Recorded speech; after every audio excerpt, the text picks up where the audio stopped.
Hello friends, దీన్ని red Napier అంటారు. అదేవిధంగా దీని పక్కన చూసారా, ఇది సూపర్ నేపియర్ అని పిలుస్తారు.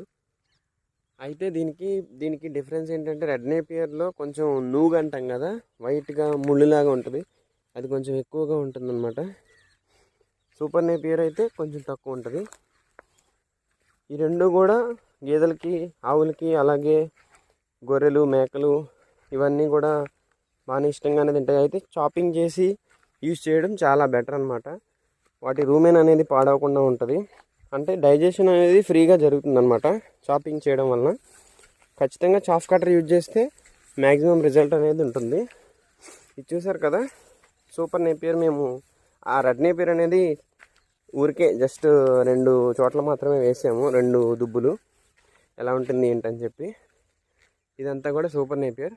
దాదాపుగా ఒక్కొక్క దుబ్బుకి 50 నుంచి 60 పిల్లలు